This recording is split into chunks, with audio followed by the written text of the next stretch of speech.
So then I continue on with the understandings from the Renewed Covenant, from the Aramaic English translation of the Scriptures. And it is very valid understanding the position of Shaliach Shaul while he was then teaching in Galatia, and the area he was then preaching and teaching. The fact of it, he was then teaching the people, and he was involved with a lot of other types of beliefs, and it is easily understandable because then when he was making his point in re-emphasizing the faith towards the Gentiles, there is a point where we ourselves must understand the Shilishim, they were involved with the first anointing brought by the Messiah himself. So then when he explains the area of then the faith towards the Gentiles, he then states in the 20th chapter of the 20th verse of the first chapter, these events myself write to you, behold, before Elohim myself testify, and I do not lie. So what is going on is this: he was involved in an area there were so many liars and teachers of bad doctrines, and then Shaul had to strongly make his point, and that's why he made these paragraph and he wrote it, because he had to make sure that the people would understand where he was coming from. So then, these events myself write to you, behold, before Elohim. He was then swearing by Elohim that lives forever, and he made a testification regarding what he was speaking previously. And then those areas of the past, they are not very much far away from these days we are living at this moment. There are so many other thousands of liars, people then teaching lies from the word, concocted theories, and linking what they did not understand, false translations, and they link false translations with beliefs, and then those beliefs they try to transfer in a practical way of living, and then it never works. That's why then Shaliach Shaul, he said then, myself not lying, because there were so many liars involved during this time. And he was making a point very strongly because he knew he had then a mandate from the very person of Ruach HaKodesh to do what he was doing. So then when you begin to read the first portion of then Shaliach Shaul's writings to the Galatians, he then speaks of these factors related to the Gentiles.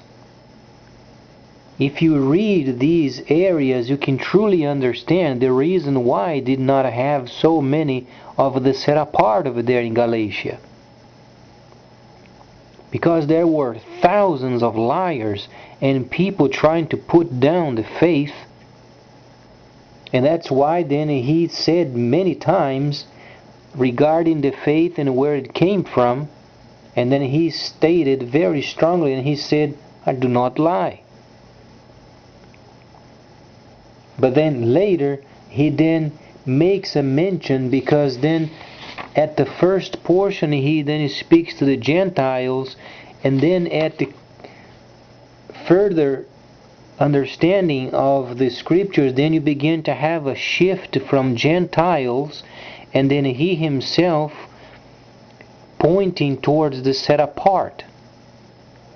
Obviously, he was then making the shift from teaching to Gentiles and pointing to the set apart, because the set apart in Galatians would be then the foundation of those later that would be then saved. And these situations, they are not very complicated, but takes a very delineating mind and then explaining these areas, so then the hearers can begin to understand in their minds and begin to delineate what then Shaul is trying to say. Because yet these days the most important is the setup of camps, as it was during the time of Shaul, because they don't interfere with the everyday living of the existing kingdoms and governments and nations. That's why the camps are so extremely important. It is the only establishment on the face of the earth that do not interfere with any area of any government. It is absolutely amazing, the neutrality of the camps. But then when Shaul explains, and he first brings the situation of the Gentiles, and then further he then shifts to the set apart.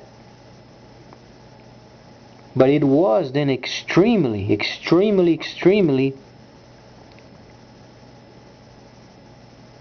in quote hard for Shaul to come up with the explanations of the faith related to the Gentiles, because those people in Galatia, they were very twisted. Later then he explains areas then on the second chapter in the 12th verse. Before the males from Yaakov came, he ate among the Gentiles, or then the Goyim, but when they came he separated himself, for he feared those who were from the circumcised group.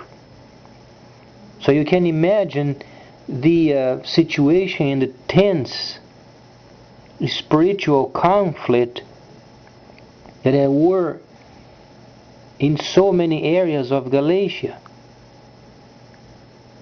And then Shaul had then to explain first to the Gentiles.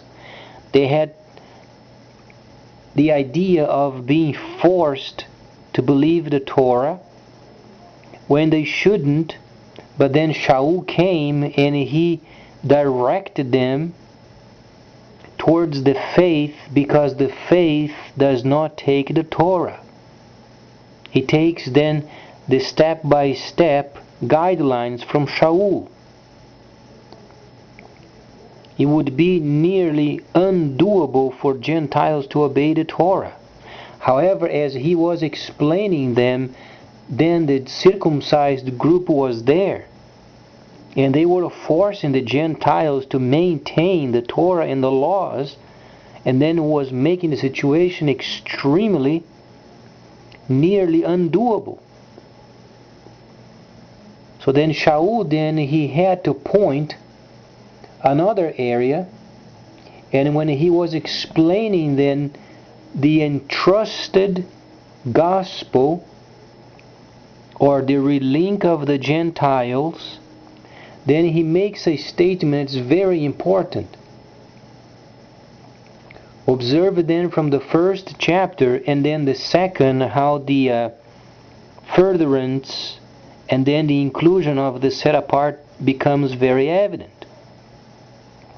And then he states, very interestingly, on the 7th verse of the second chapter, rather on the contrary, for they saw then the great news, or the relink of the circumcised. So he was saying, in other words, then that the set apart, they simply received the first anointing. It does not mean faith. Try to understand. There is a huge problem with the renewed covenant translations, because they mix faith and anointing. Every time there is A set-apart understanding always is related with anointing, with the very presence of Elohim. It's not related with faith. Faith is for the Gentiles. So then you begin to read further. For he who encouraged Shimon, being sent to those who are circumcised, also encouraged himself, Shaul, to be sent out to the Goyim or Gentiles. Then and when they knew that the grace was given to him, Shaul, he was granted a position where he would receive then the anointing. He was simply forgiven of what he was doing previously, and then he became part of the anointing. And then he stated, and when they knew that the grace was given to me, Yaakov, Shimon, and Yohanan, who were considered to be then the columns. So then you begin to understand then the position of the camp already being formed. He starts then with the Gentiles. He explains then what was the faith, where it came from, where he came from, what he did, where he was forgiven from. And then he explained the anointing that came upon his life. He was part of the Messiah's plan. Then he was involved in an area with thousands of liars. And then later he began to delegate the important positions of the set apart. And then he began to read further. Then he gave to Barnabas and myself then to be representatives of these understanding to the Gentiles. So then if you begin to read later, and then he begins then to truly being in depth of then the set apart rather than the Gentiles. So then if you have the understanding from the camp, then you understand where he was coming from. He was explaining a bit to the Gentiles, then he was further explaining where they were coming from and the importance of them themselves to submit, because Elohim gave them then themselves to be the shepherds of the Gentiles. But since there were so many liars, so many people coming up with so many doctrines, he had to truly make his point very strongly. So then when Shaul was then writing and speaking, he was speaking with such eloquency as if he was in a court, explaining to the whole audience and defending himself. This was not a regular, everyday conversation. This was a defense situation regarding then the anointing and what he was set to do. He was confronting thousands of liars and other teachers of other doctrines and false religions. In these days that we are living in this country, it is very similar.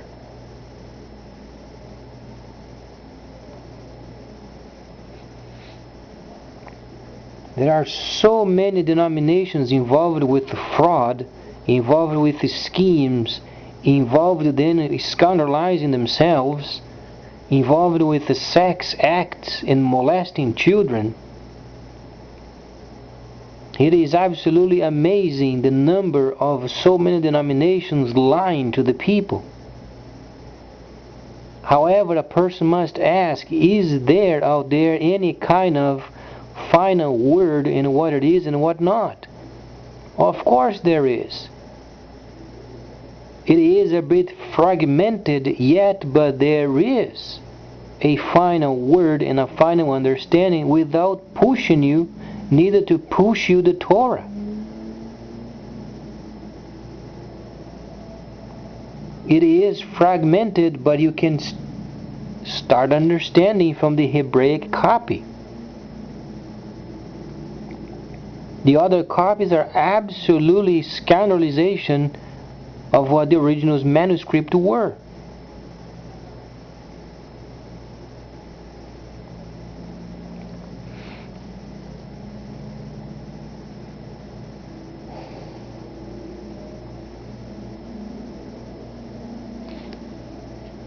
So then when Shaul was explaining those areas, he had to deal with false teachers from false religions. He had to deal with the paid government liars, because the governments back then, they were mixed with religion. He had to confront then his own countrymen because of the circumcision. Then he had to explain the relink to the Gentiles, and yet clearing away the law from the Gentiles regarding the flesh desire to obey the law. It was not very easy task.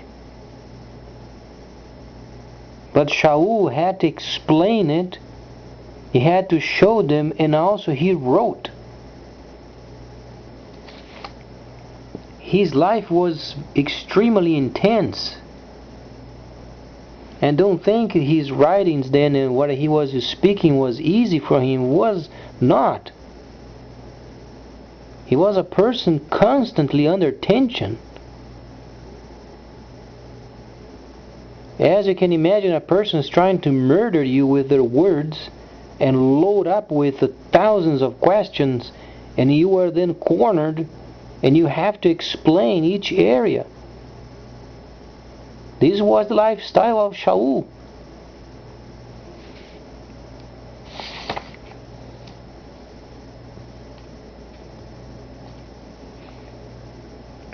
And then as the second chapter ends and then comes the third chapter, then you can understand the depth of the understanding, because it goes even more profound regarding then the Torah, and regarding then the set apart, and then Ruach HaKodesh.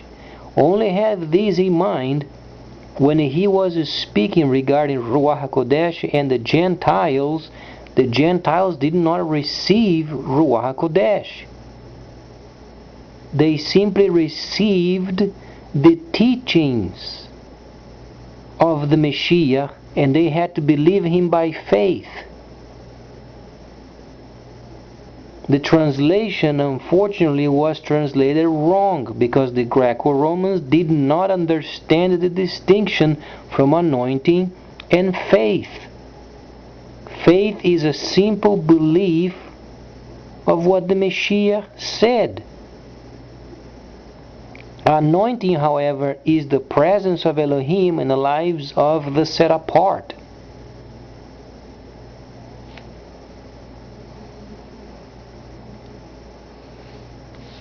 And those areas are not interchangeable.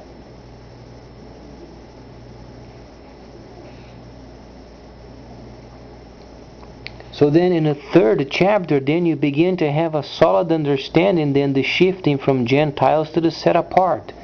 It states, "Oh, stupid you and deficient Galatians." He had to make a point so strong, he used strong language. And then he said, "Who has then deceived you from your faith?" Then he's speaking of the Gentiles. And then Yahweh Yeshua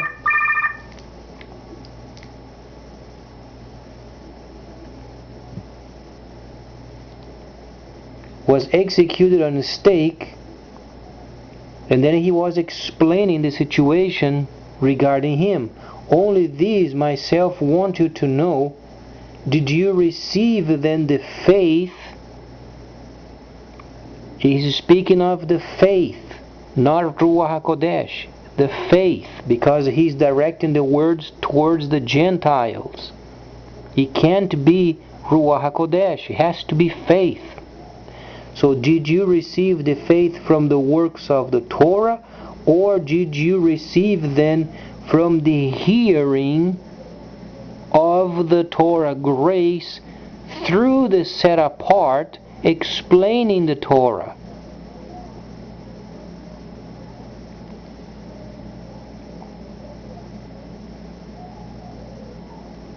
So then he is then making a point of the Gentiles being dependent upon the set apart, while they were explaining the areas related with the Torah grace,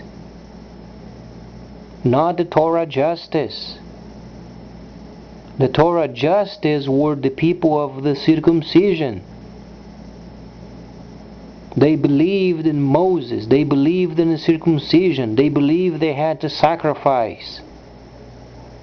They could not mix themselves with Gentiles, and so on and so forth. So then there were divisions among them. And then Shaul was placed in a proper perspective. That's why you find the set apart then taking over, but understanding the Torah grace and not the Torah justice.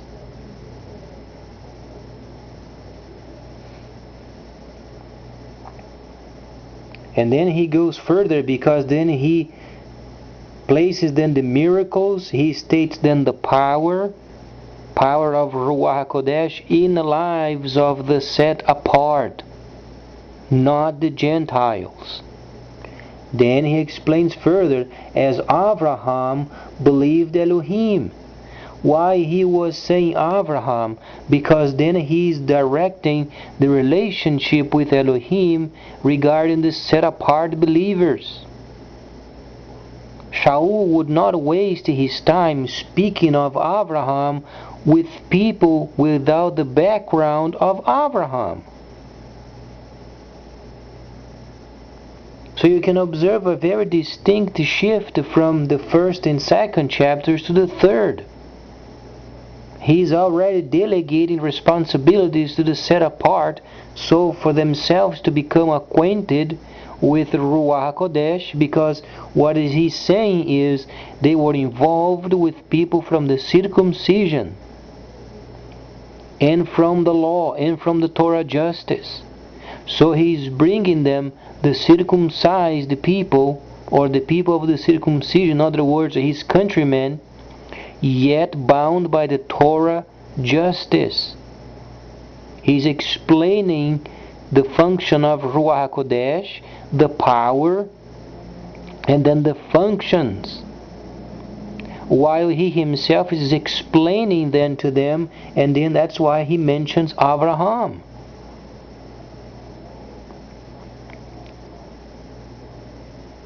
While then the Gentiles are no longer the focus. But then later, if you begin then to read, then you find mentionings of the Gentiles, but then under the leadership of the set apart. And that's evident every time you then read the Megillas of Shaul.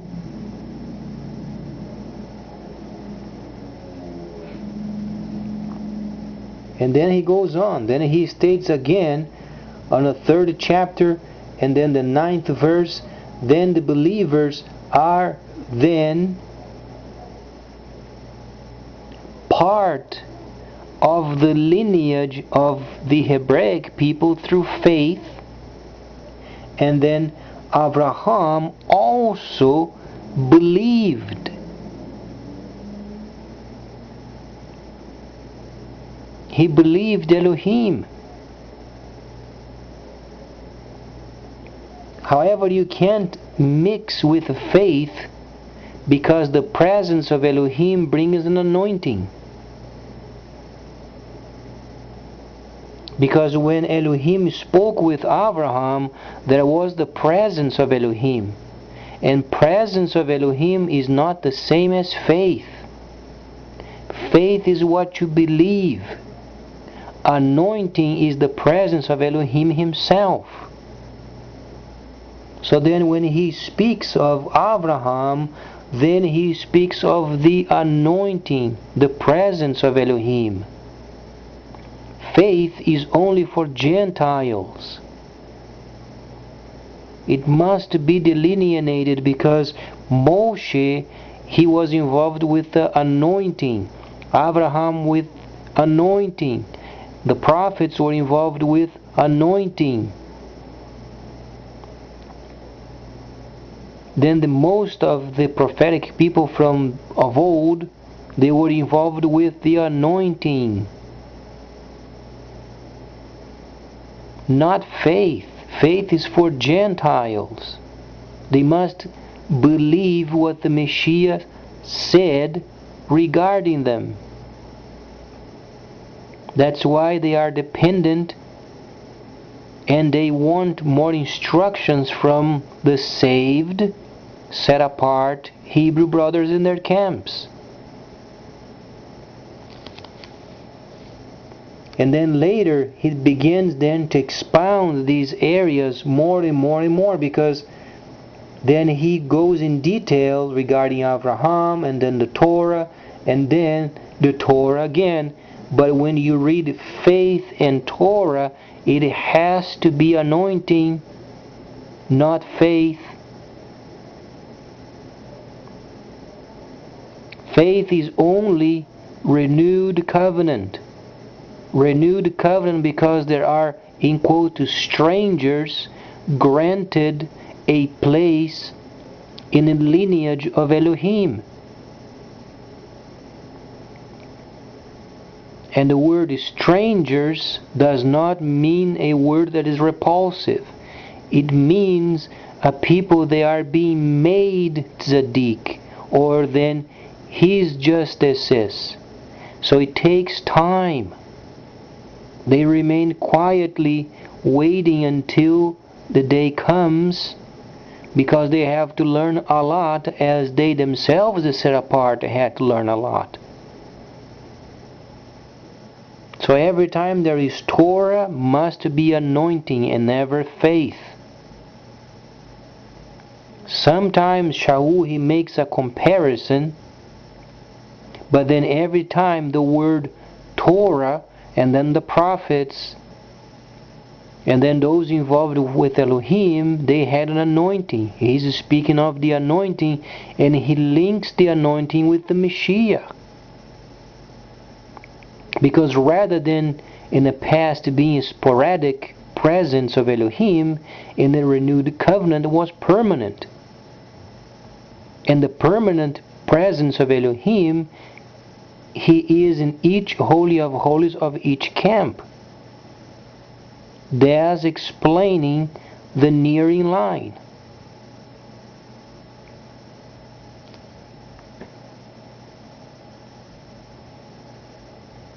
So every time you understand, then Torah, set apart, have anointing. Anointing, set apart, Torah, Torah, set apart, anointing, Torah, anointing, set apart. Those are always together. When you have Gentiles, Goyim, you have to have faith, mercy, and grace.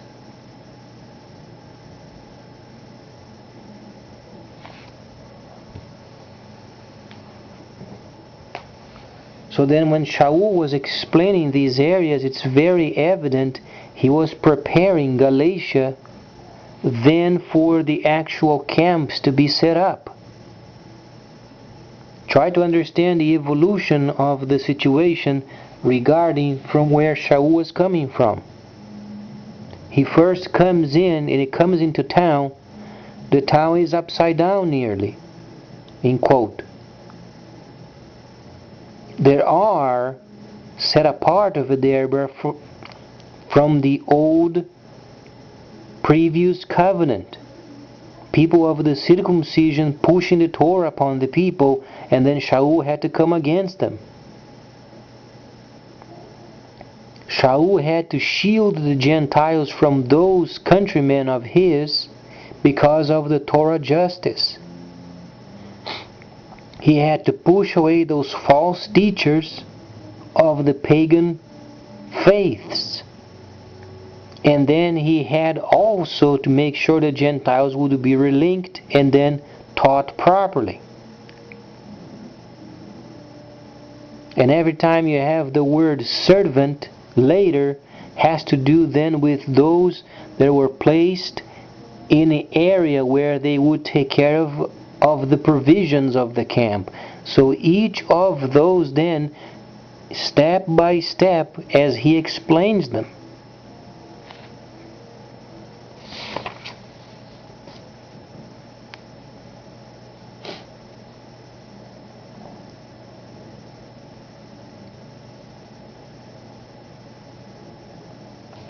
And then if you begin to understand in the 4th chapter, it gives you the perfect understanding then when the camp was set up. Observe these. But myself say, for a period of time, the heir is a child, and there is a distinction from the servants, even though he is then the leader of them. He's speaking of the Messiah. But then the relation that comes with these has to do with the Gentiles and then serving the Messiah. How do the Gentiles, they serve the Messiah? By serving the land where the camp is at.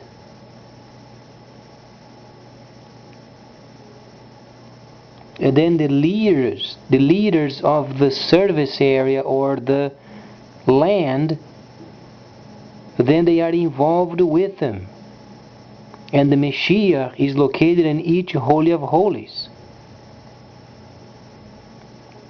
That's why Shaul then later he said, whatsoever is done, let it be done in order. But he had to explain with the sense of being furthering, and every time furthering and furthering, so the Gentiles would be included, and then the circumcised would be then receiving the anointing, and they would take on the responsibilities.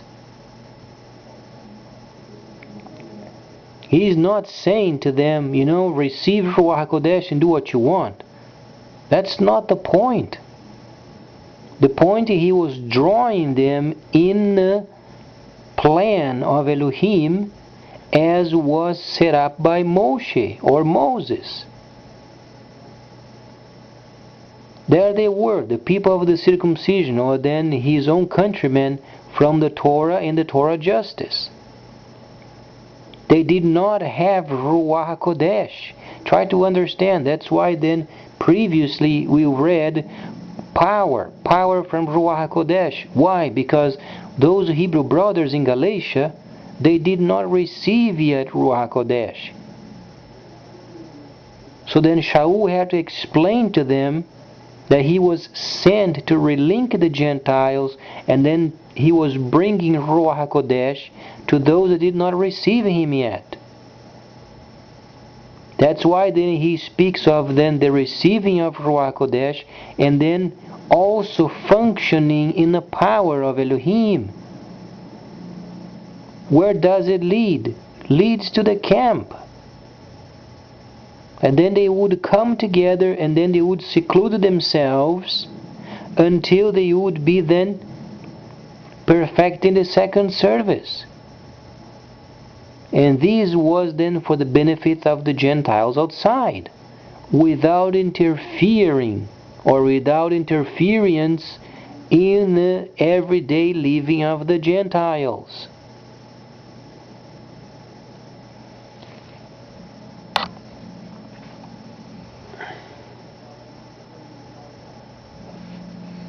So then as Shaul, then he had a problem with those liars. Imagine these days we have fraud in church, we have scandals in the church. Church does not exist. It was made it up. What does exist is the second service of the tabernacle. And most of the writings from Shaul is a transitional time. But there were principles that never changed. Any place he went, he had a set schedule. When there were not Hebrew brothers, he had then to explain to the Gentiles. Then he had a shift then from the Gentiles then to the set apart. Sometimes he had to bring the set apart from other places in areas that did not have any. So then that's why he was saying he was laying the foundation. The foundation was then the situation himself bringing those set apart believers, Hebrews, in the places where they were not. So then they would start up camps. Every time, every Megillah that you read, those are the principles and never changes. Some of them are easier, some of them are not. In some places, there were many of the very ready Hebrew brothers waiting for Ruach HaKodesh. For instance, the Bereans. They were very open-minded, and very easily they then received the Ruach HaKodesh, and then they form up camps without interfering in the everyday living of the Gentiles. Because what we read regarding the Spirit is absolutely distinct from the regular secular world. You can't mix those.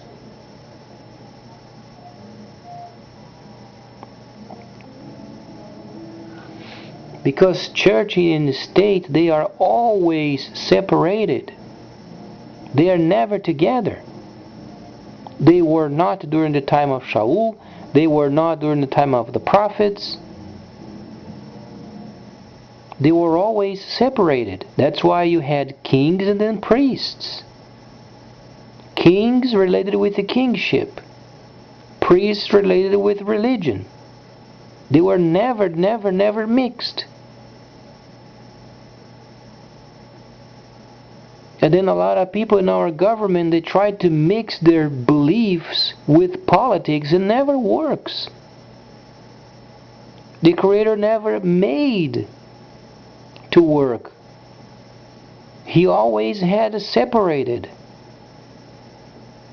Because the area of religion would be absolutely separated without interference. The church in our country is a failure because of the mixing. They try to mix religion with politics. It never works.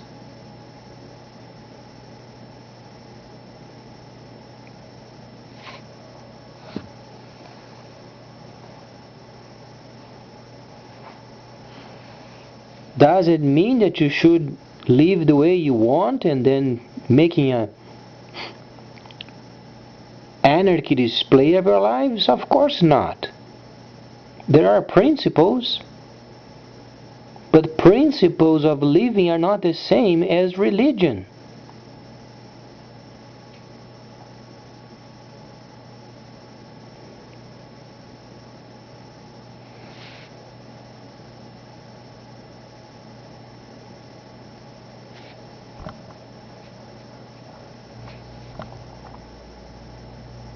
Please stay tuned, much more coming up.